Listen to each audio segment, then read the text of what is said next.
It began with water rising slow, steady, like the ticking of a clock counting down. Streets turned to rivers. Power lines fizzled. And then, silence. Until a scream pierced it all. One scream cut short. Layla Faraji and her daughter Rosa were gone. Washed away, they said. But those closest to them still whisper something else. Because long before the flood came, something was already wrong. In the days that followed, officials blamed the storm. Called it a once-in-a-century disaster. But look closer at the phone records, the neighbor testimonies, the late-night calls Layla made that were never returned. She had been afraid. Not of the rain, but of something or someone closing in. Her co-workers said she'd changed. Paranoid. Distracted. Jumping at small sounds. Her daughter Rosa started drawing strange pictures at school, figures with no faces, houses with no doors. The teacher chalked it up to imagination. But to Layla, it was a message. A warning. There's a voicemail never released publicly. Layla's voice, trembling. She says they're being followed. That she doesn't know who to trust anymore. That she's thinking of leaving everything behind. But she never got the chance. August 18, 2023. Woodvale County, Oregon. Just under 9,000 people. A quiet, tight-knit town surrounded by towering evergreens and silver-threaded rivers. The kind of place where everyone knows the name of their mail carrier, where baristas ask how your kid's recital went. It wasn't the kind of place you'd expect to become the center of a missing persons investigation or the subject of national headlines. But that's exactly what happened. The rain began falling just after midnight. Steady at first. Then relentless. In just under 12 hours, the county saw nearly a foot of rainfall, more than it had in the previous 3 months combined. Creeks overflowed. Streets buckled. Entire neighborhoods lost power. For many, it was the worst flood they'd ever seen. But for one mother and her daughter, it became something else entirely. Layla Syed Faraji was 35. A nurse practitioner at Woodvale Family Medical. Soft-spoken, meticulous, well-liked by colleagues and patients alike.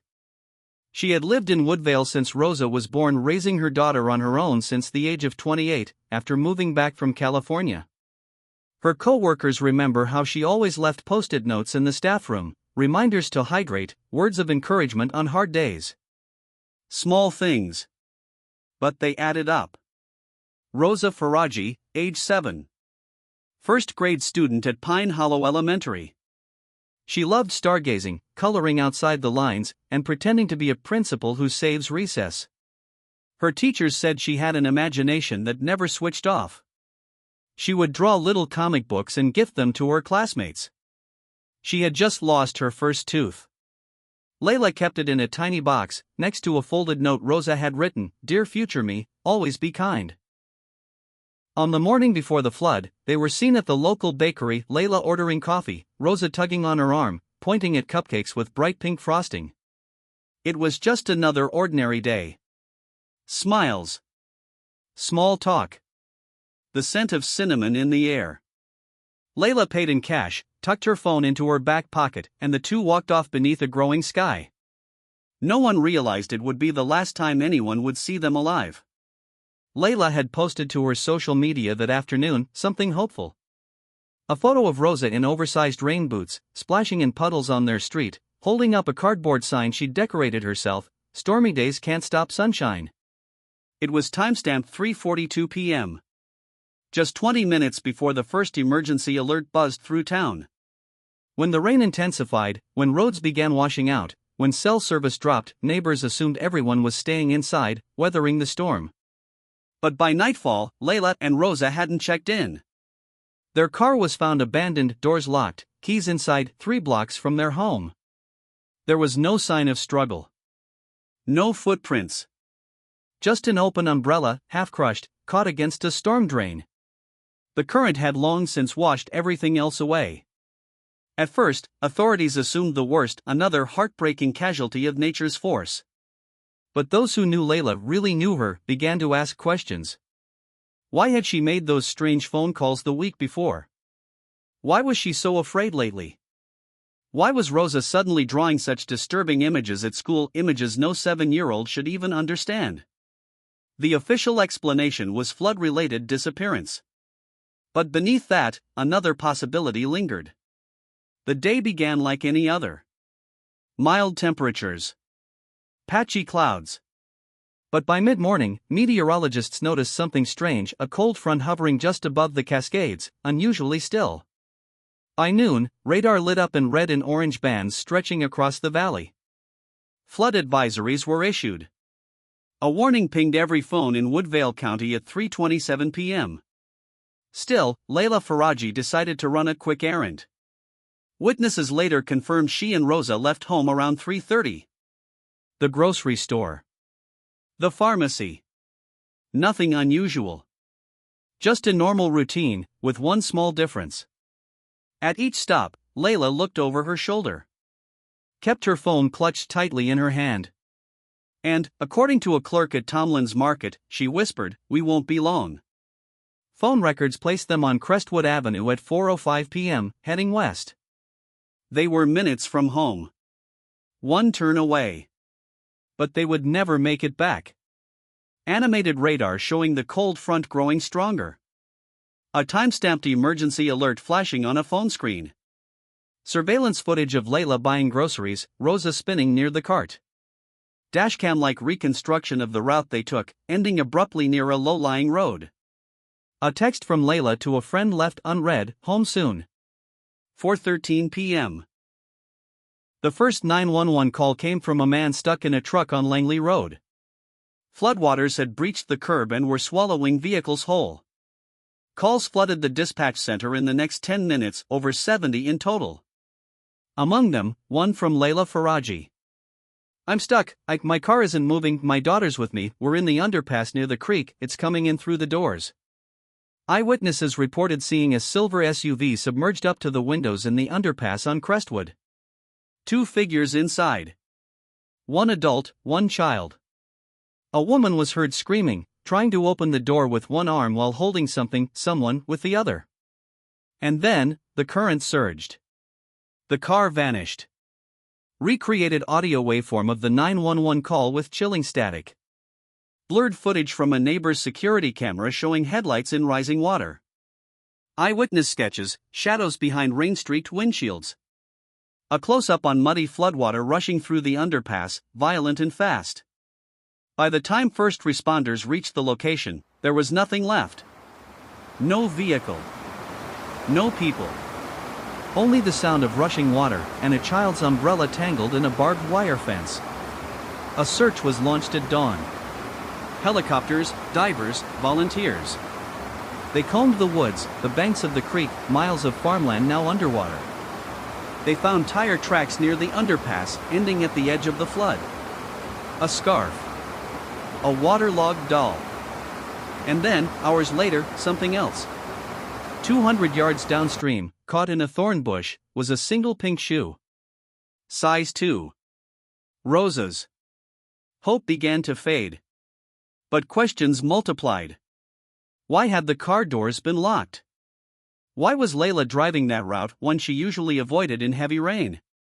And what was on the second 911 call that dispatch refused to release? Rescue workers wading through muddy fields with dogs and poles. A shoe lifted slowly into a plastic evidence bag. Interview clip with a volunteer whispering, "We thought they might have made it out, until we saw that."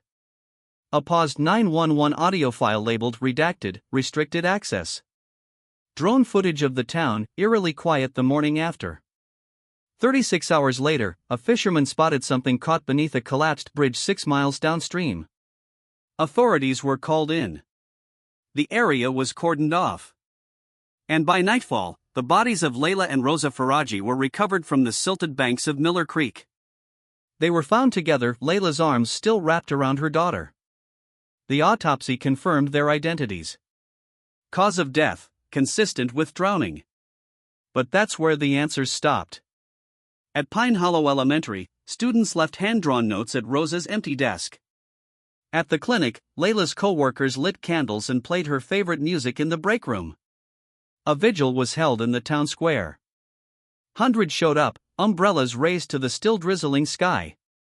Some cried. Others just stood in silence, unsure what to believe anymore. Local officials gave statements. Called it a tragedy. A loss. A reminder to take weather alerts seriously. But among the crowd, murmurs began. About what Layla had said. About what she'd feared. About what else the flood might have covered up. But could this tragedy have been prevented? That's the question families have been asking. That's the question neighbors still whisper about on their front porches. And that's the question investigators have yet to answer. Let's start with the underpass. Locals had complained about it for years. An outdated, flood-prone dip in the road, unlit, unguarded, unmarked. According to city records, it had flooded 13 times in the last decade. 3 of those times, emergency vehicles were called in to rescue trapped drivers. And yet, no permanent barricades. No warning signs. Just a few orange cones stored at a maintenance yard on the other side of town. Archival images of the same underpass during previous floods. A blurry phone video of a truck stalling in water, from 2021. Documents stamped with, request for barrier installation, denied, budget constraints. Interview with a retired city engineer, we flagged that site in 19. They knew. They all knew. At 3:27 p.m., Woodvale County sent a flash flood warning. But many residents say their phones didn't buzz. Others say it came too late after water had already overtaken key intersections. The system, known as StormGuard, had recently undergone a software update. One technician, speaking on condition of anonymity, said the system failed a test run 2 days before the flood, but the rollout was pushed through anyway. The county denied comment. One phone receiving the alert, one showing no notifications. Technical diagram showing a map of cell towers and alert signal coverage gaps. Pixelated interview with anonymous IT worker, they told us to move forward. We warned them there were still bugs. On the day of the storm, one network predicted light showers. Another called for possible flooding. The National Weather Service issued a watch, but not a warning, a subtle distinction that may have cost lives. Local meteorologists later admitted the cold front's stalling behavior was highly unusual, but not entirely unexpected. A regional alert might have made all the difference. It never came. At 4:04 p.m., just 9 minutes before Layla placed her emergency call, the forecast still showed a 30% chance of rain. Clip from a cheery morning weather forecast, just a light drizzle today, folks. Superimposed radar maps from competing stations, each telling a different story. Handwritten note from Layla's planner, groceries, gas, pick up Rosa early. Circled in red. The question lingers, was Layla Faraji failed by the very systems meant to protect her? The road that shouldn't have been open. The alert that didn't arrive in time. The forecast that painted sunshine while the storm approached in silence. And still, there's another layer. Because while some call it a tragedy of nature, others insist there's something else underneath. Layla had reached out to someone the night before. A voicemail never made public. And Rosa had drawn a picture the week prior, their house, surrounded by water. And above it, a figure in the window with no face. Layla's planner page flipping to the day of the storm, then closing slowly. Rosa's haunting crayon drawing pinned on a refrigerator. Slow pan across a candlelit photo memorial with the sound of soft rain and distant thunder. A final image, the underpass at dusk, now dry, but still unmarked. Nature is powerful. Unforgiving. But when warnings fail, when infrastructure decays, when mistakes stack quietly on top of one another, disaster is no longer an act of God. It's something else. Something we could have stopped. So ask yourself, do you think this was nature's fury, or something more avoidable? But here's the part no one talks about, because most people still don't know. For days before Layla Faraji's car was swept into that underpass, another car met the same fate. A man named Travis Riley. 32. On his way home from a night shift. His car hydroplaned, lost traction, and flooded. He escaped, barely. The police report said he was shaken, but fine. But Travis filed an official complaint. And no one followed up. Still of Travis's soaked sedan pulled from the same underpass. Interview with Travis, backlit. I called 3 numbers. Told them that stretch was a death trap. They thanked me. That was it. Faded timestamp on his complaint email, urgent, safety hazard at Ridgeview Underpass. And then, there's the footage. From a gas station half a block from the underpass. Camera 3, trained on the intersection. It captured everything, every drop of rain, every car that turned around, and one that didn't. Layla's. But here's what's worse, investigators didn't pull the video until 5 days after the incident.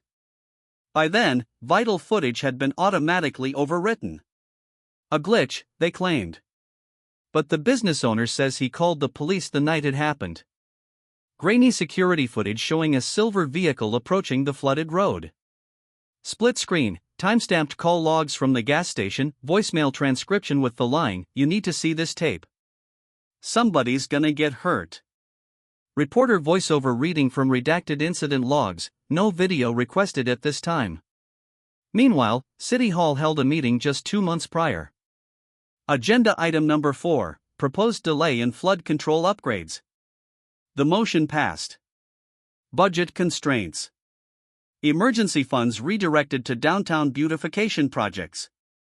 The documents are public. But few ever looked.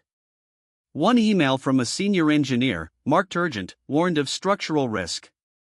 The response? Understood. We'll revisit in Q4.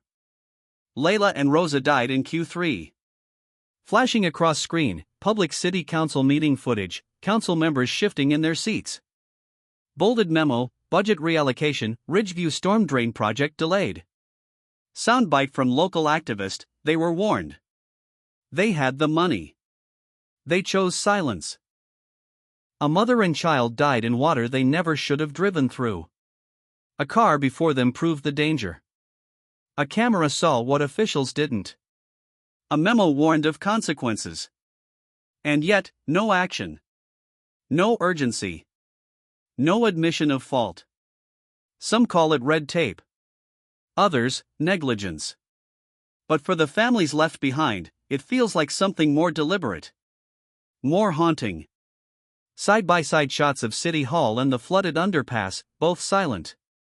Community member crying at a vigil, clutching a photo of Rosa in a raincoat. Zoom in on an internal city email subject line, "Please remove reference to prior incident." So what happens when warnings are ignored? When evidence is delayed? When truth is buried under policy and paperwork? The public's trust erodes. The questions grow louder. And the silence of officials says everything. And still, we haven't reached the strangest part. Because just days before the flood, Layla made a call. Not to a friend. Not to family. But to someone she hadn't spoken to in years. And that voicemail? It was deleted before anyone heard it, except one person. For weeks, the flood was all anyone talked about. But what came after said even more about the people left behind and the systems they now questioned. Layla's sister, Nahid Faraji, didn't grieve in silence. While others lit candles and left flowers, she filed a civil suit against the city. Her claim? Gross negligence. Failure to act. A preventable death. The lawsuit cited ignored complaints, delayed upgrades, and city memos that showed officials were well aware of the danger. In court filings, the city denied wrongdoing. Called the flood an act of God. But Nahid wasn't asking for money. She wanted answers. Footage of Nahid walking into a courthouse, clutching a worn folder. Excerpt from courtroom footage or artist rendering. On-screen legal excerpt, knew or should have known that the Ridgeview underpass posed a lethal hazard during periods of heavy rainfall. Close-up of Nahid in an interview, they had time. They had warnings. They had my sister's life in their hands. Meanwhile, outside City Hall, voices rose louder than the rain ever had. Petitions flooded in over 27,000 signatures in just 2 weeks.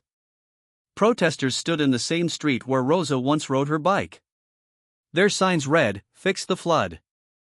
Honor Layla. Protect our kids." An emergency council meeting was called.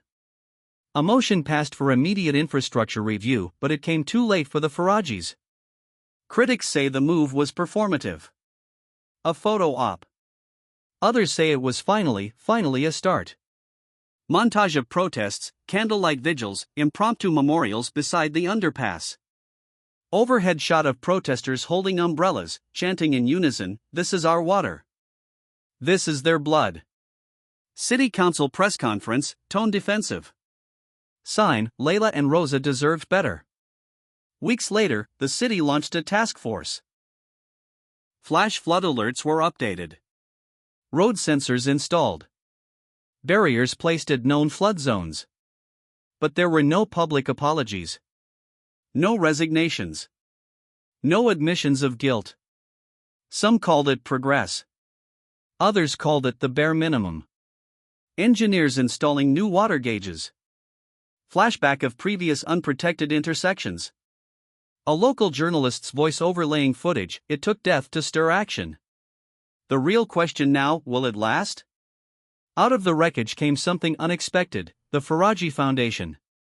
Started by Nahid and community members, it funds scholarships for children who've lost a parent to natural disasters. The first scholarship was awarded to a third grader who, like Rosa, loved to draw. Each year now, on the flood's anniversary, people gather at the Ridgeview Underpass. They don't come to protest.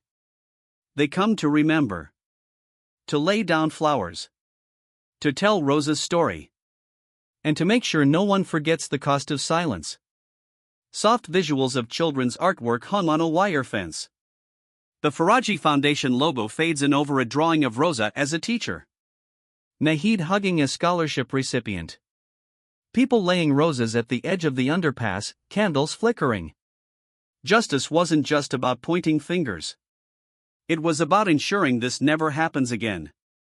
About turning anger into change. About making sure the last scream in that flood wasn't drowned in excuses. Because if nothing changes, then Layla and Rosa didn't just die in a storm, they were taken by a system that refused to listen until it was far too late. This case still leaves us asking. Was it just a tragic accident or something preventable? Could a mother and her daughter still be here today if just one warning had come a few minutes earlier, if one official had listened, if one barrier had been in place? So now, we're asking you. Do you believe the city should be held accountable? Could you have done anything differently if you were there that day? Was this nature, or was it negligence? Let us know in the comments below. I read every single one. If this story hit you hard, if it made you think, feel, question, give it a like. Share it. Keep Layla and Rosa's names from being forgotten. Because sometimes, all that stands between memory and silence is a story that refuses to go away. In memory of Layla Syed Faraji and Rosa Faraji. 1989 to 2023, 2016 to 2023 inch. Thumbs up, like, speech balloon comment, bell subscribe. And up next. The storm took her body. But not the truth. A haunting new investigation into another shocking case of disaster and denial. Bell subscribe for more real-life mysteries that deserve answers.